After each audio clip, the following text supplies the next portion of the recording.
여러분, 새해 복 많이 받으십시오.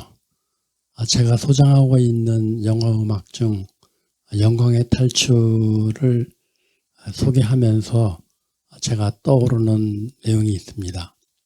책에서 읽었는데 그 책 이름은 생각이 안 나고 내용만 생각이 납니다. 그 내용은 어느 날 영국 엘리자베스 여왕이 박물관 소장을 불러서 하나님이 살아계신 증거를 짧게 얘기해보라고 했다고 합니다. 그랬더니 그 박물관 관장이 이스라엘 역사를 읽어보시면 알 수 있습니다라고 답변했다고 합니다. 이 영광의 탈출을 제가 접하면서 갑자기 그 생각이 나서 말씀드립니다.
This land is mine. God gave this land to me.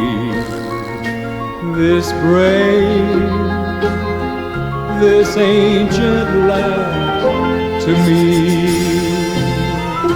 And when the morning sun reveals the hills and plains, then I see a land where children can run free. So take my hand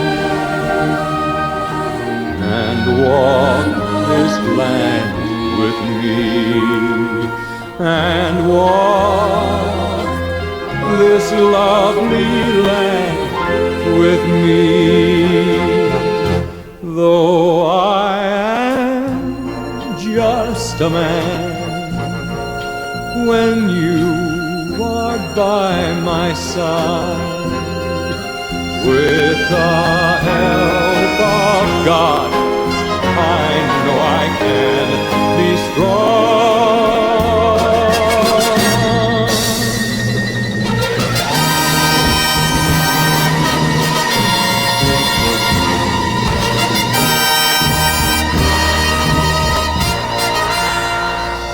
So take my hand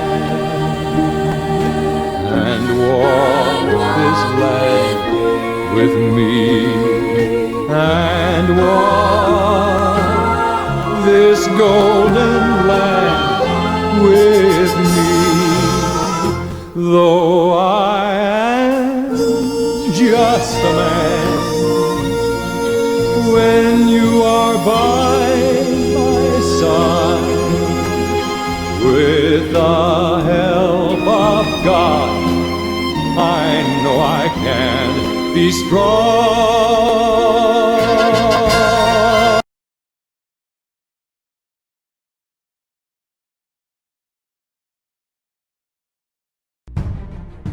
(1948년) 2만여 명의 사상자를 발생시킨 제1차 중동전쟁은 이집트, 시리아, 레바논, 요르단, 이라크 5개국 아랍연합군의 이스라엘 공습으로 시작되었습니다. 이스라엘에서는 독립전쟁 또는 해방전쟁이라 불리며 팔레스타인에서는 알-나바크라고 불리는데요. 제1차 중동전쟁의 배경을 이해하려면 기원전 6세기로 거슬러 올라가야 합니다. 통일왕국을 유지하던 이스라엘은 솔로몬 왕이 죽은 뒤 남유다와 북이스라엘로 갈라지고 기원전 6세기경 남유다를 끝으로 바벨론에게 정복당하며 70년간의 포로 생활을 시작하게 되는데요. 바벨론 포로 시기 이후 이스라엘은 알렉산더 대왕의 마케도니아, 폼페이우스의 로마 등에게 끊임없이 점령당하고 박해를 받으며 전 세계로 뿔뿔이 흩어지게 됩니다. 그러는 와중에도 이스라엘 백성들은 자신들의 고향을 되찾겠다는 열망을 지켜나갔는데요. 제1차 세계대전이 한창이던 1917년 영국은 벨푸어 선언을 하게 됩니다. 이는 팔레스타인 지역에 유대인의 국가를 수립하는 것에 동의한다는 내용을 골자로 하고 있었는데요. 로스차일드 가문 등 전 세계에서 막대한 부를 쌓은 유대인들의 지원이 절실했던 영국과 자신들의 고향을 되찾겠다는 이스라엘 백성들의 이해관계가 맞아떨어진 결과라고 볼 수 있습니다. 하지만 영국은 2년 전 벨푸어 선언과 정반대되는 내용의 맥마흔 서신을 아랍인들에게 전달하게 되는데요. 이는 종전 후 영국이 팔레스타인 땅에 아랍인들의 국가를 세운다는 것을 골자로 한 내용이었던 것이었습니다. 이런 영국의 양다리 외교 정책이 유대인과 아랍 국가 간의 분쟁을 심화시켰는데요. 왜냐하면 영국은 유대인의 금전적 지원도 절실하였지만 아랍 지역 내 영향력 확대 또한 필요하였기 때문이었습니다. 제2차 세계대전 후 영국은 팔레스타인 지역에서 유대인과 아랍인 간의 대립이 격화되자 결국 이 지역의 위임 통치를 포기하게 되었고 유엔에 문제 해결을 떠넘기게 되는데요. 이 문제를 떠안은 유엔은 1947년 팔레스타인을 유대인과 아랍인 국가로 분할한다는 결정을 하게 됩니다. 결론적으로 유대인들은 이 결의안을 받아들였고 아랍인들은 해당 결의안을 거부하였습니다. 왜냐하면 결의안 내용을 살펴보면 팔레스타인 지역의 인구 비율이 아랍인의 3분의 1밖에 안 되는 유대인들에게 팔레스타인의 약 60%를 할당하고 특히 비옥한 땅은 모두 유대인이 차지하는 것을 골자로 하였기 때문입니다. 1948년 5월 유대인들은 팔레스타인 분할안에 근거하여 이스라엘의 건국을 선포하게 되는데요. 이스라엘 초대 총리인 다비드 벤구리온은 히브리어로 이스라엘의 독립선언서를 낭독하였고, 이스라엘 국민들은 모두 거리로 뛰어나와 노래를 부르며 밤늦게까지 축제를 즐겼다고 합니다. 하지만 다음날 이집트는 전투기를 동원하여 이스라엘 텔아비브를 폭격하면서 중동 전쟁의 서막이 올랐습니다. 당시 이스라엘 인구는 65만 명이었고 이스라엘을 둘러싼 아랍연합은 1억여 명을 넘어서고 있었는데요. 아랍권은 물론 유럽과 미국에서도 이 전쟁은 누가 이기는가에는 관심이 없었고, 아랍연합군이 이스라엘을 팔레스타인 지역에서 얼마나 빠르게 무찌르는가에 시선이 집중되었습니다. 왜냐하면 당시 아랍연합군은 최신식 장비로 무장하고 있었으며 영국식 교육을 받은 정예군이었는데 반해 이스라엘은 기초적인 군사 교육조차 받지 않은 민간인들로 구성되어 있었기 때문이었습니다. 당시 아랍연합군 총사령관을 맡은 존 글럽 파샤는 개전 초기 일주일 내 전쟁은 끝날 것이고 모든 유대인들은 몰살될 것이라고 하였는데요. 하지만 이스라엘은 부족한 무기를 갖고도 기적적으로 예루살렘과 텔아비브를 방어해 나가기 시작했습니다. 일주일이면 끝난다는 전쟁은 한 달이나 지속되자 아랍 측은 악화된 여론으로 인해 한 달간의 휴전을 신청하게 되는데요. 이는 악화된 여론을 무마하고 재정비를 하려는 아랍의 결정적인 패착이 되고 맙니다. 당시 2차 대전 승리로 새로운 패권국으로 떠오르던 미국과 소련이 이스라엘을 지원하기로 결정하면서 전세가 역전되고 마는데요. 소련의 스탈린은 체코슬로바키아를 압박해 최신 무기를 이스라엘 측에 판매하기 시작하였으며, 미국에서도 막대한 부를 축적한 유대인들이 최신 무기를 사들여 이스라엘에 제공하기 시작하였습니다. 이로 인해 재래식 무기로 무장했었던 이스라엘 군은 단시간 내에 세계 최고의 최첨단 군으로 변모시켰는데요. 이스라엘의 건국 영웅으로 추앙받는 모세 다얀 장군은 한 달 휴전이 채 끝나기도 전에 선제 공격을 감행하게 됩니다. 아랍연합군의 수도들이었던 카이로,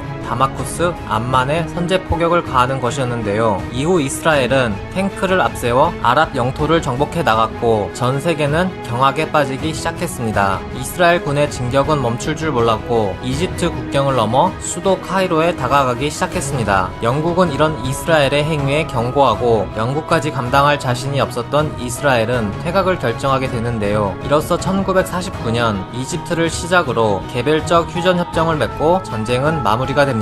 이 전쟁의 결과로 이스라엘은 군사 강국으로 전 세계에 깊은 인식을 심어주는 계기가 되었으며, 역설적으로 팔레스타인 지역의 60%를 배정받은 이스라엘은 80%까지 영토를 넓히게 되는 결과를 초래하였습니다. 전쟁의 결과에 대해 의견이 분분하지만 결사항전을 마다하지 않았던 이스라엘의 용맹함과 신흥 강대국 미국, 소련의 적극적인 원조가 이스라엘 승리에 상당한 역할을 하였다고 평가하는데요. 그에 못지않게 아랍연합군 각 국의 이해관계에 따른 내분으로 인해 지휘체계가 일원화되지 못하였던 것이 결정적 패인이라는 게 중론입니다. 끝까지 시청해주셔서 감사합니다. 영상이 유익하셨다면 좋아요와 구독 부탁드리겠습니다.